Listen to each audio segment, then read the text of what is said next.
Today, we're digging into a really powerful idea. What if a community could build its own safety net? One to catch the people who fall through the cracks. Well, that's the whole mission behind an organization called the Atlas Group. And it's a tough question, right? But it's one every single community has to face. People get lost in the system, they get overwhelmed, and they just don't know where to turn for help. So, what's a better way to respond? Well, one potential answer comes from a really interesting grassroots organization called the Atlas Group. It was literally designed from the ground up to answer that very call. So let's take a look at what makes them so different. And right off the bat, their name tells you a lot about their whole philosophy. Atlas isn't just a name they picked out of a hat. It's an acronym. It stands for Attaining Truth, Love, and Self-Control. And those three values, they're the bedrock of their entire approach.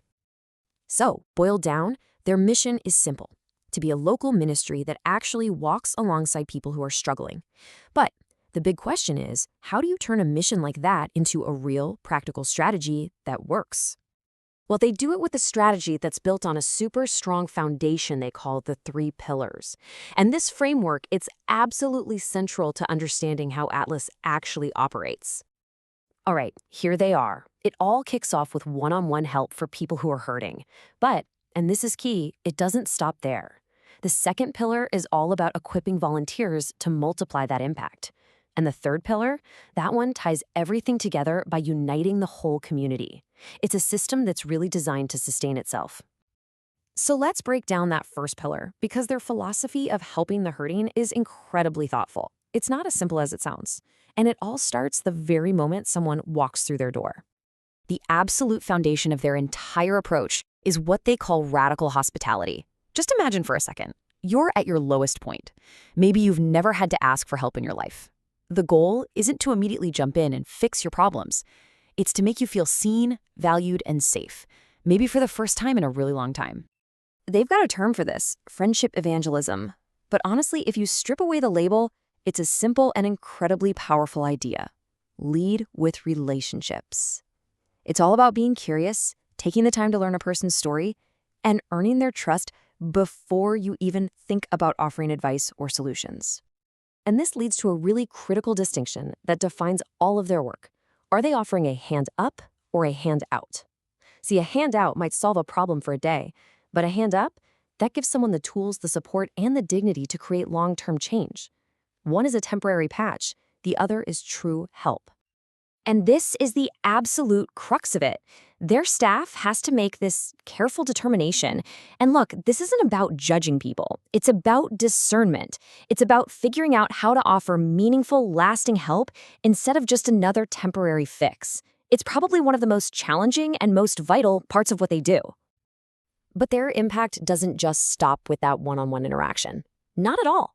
Those other 2 pillars we mentioned, that's where the ripple effect kicks in, strengthening the entire community. So, how do they create that ripple effect? Well, instead of just relying on a small staff, they become a force multiplier. They train and equip a whole network of volunteer mentors from right there in the community. This lets them help way more people than they ever could on their own.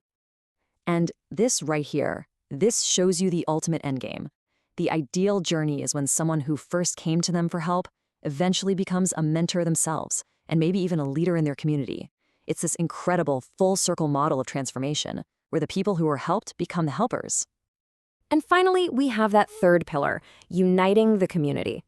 This one tackles the huge root problem of isolation.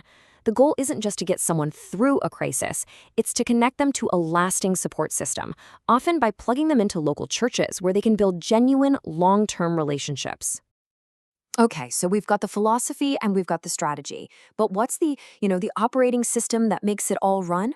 Well, the answer is in this uniquely decentralized, community-powered design. And this is a really crucial piece of the puzzle. An Atlas Center isn't some top-down franchise where a head office calls all the shots. Nope.